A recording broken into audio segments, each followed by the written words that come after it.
This is a continuation of 1.1 power functions. So we're actually going to talk about interval notation. Interval notation is a way that we write, say, a domain or a range, but we write that way in advanced functions and in calculus and vectors. So in grade 11 functions, you might have been using inequalities in order to write your domain. So they look like this with your inequality symbols. So this reads as -2 less than or equal to x, and then your x is less than 3. So in other words, your x is anything from -2 to 3, but not exactly including 3 because we don't have that line underneath. If you want to write it in terms of interval notation, it's going to look like this.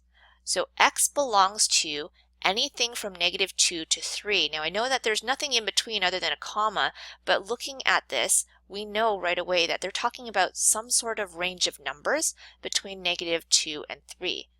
Now if you want to include -2, like this equal to sign, you do a square bracket. But if you don't include a number, so notice that there is no equal sign here, you do a round bracket. Okay, so this is interval notation.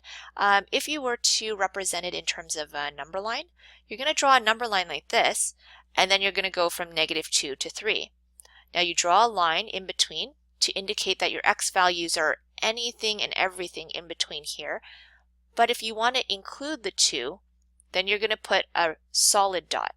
Versus if you don't want to include a number like the 3, you're going to write an open circle. Now something else that you might see, which we'll do some examples in a second, is the positive and negative infinity symbols. So it's actually easier to show you what might happen. But notice that infinity and negative infinity, I mean, those aren't actual numbers. It's just some sort of an idea. So because those aren't solid numbers, they're going to be represented by a round bracket. When we write it in interval notation, they'll never be written as a square bracket. So here are some examples. If we wanted to write any number between -5 to 2, then we would write in terms of interval notation, x belongs to -5 to 2. Notice again it's written as kind of like a coordinate, and we have round brackets because there's no equal signs underneath each. This guy is going to be written again as kind of like a coordinate, but there's a square bracket here because we're including -3, but we're not including 8, so it's a round bracket. So here's where the infinity symbol comes in. This is a range, and the range is, well, range as in it's a range of numbers, not like ranges in y values. The range of numbers is anything greater than or equal to 4. So we're talking about from 4 all the way to infinity. The 4 is included because we have the equal to sign, so we put a square bracket, and then infinity is not like it's an idea, it's not an actual number, so therefore we put a round bracket. Now if we were going to represent these number lines in terms of interval notation, this looks like it's going from 3 to 9, so we write from 3 to 9. You have to write the x belongs to as well because it's part of the way that we write our domain. You don't want to include the 3, so we have a round bracket, but we do want to include the 9, so that means we have the square bracket. Now this one's a little bit different. This one has a domain of anything over here and anything over here, but nothing in the middle. So the way that we write that is we'll write this one as one bracket, and then we'll write this one as another set of brackets.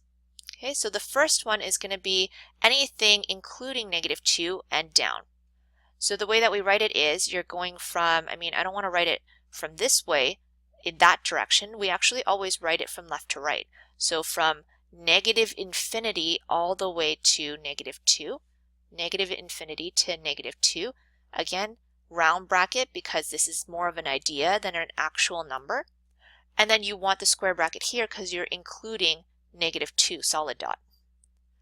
Then we're going to write it with an open circle, so we're not including 1, that means round bracket, and then all the way to anything and everything up until forever. So positive infinity, and again that's just an idea, so round bracket. What we put in the middle is this U. So we put a capital U, and that just means both of these brackets together. So X belongs to anything in here, united with anything belonging in here.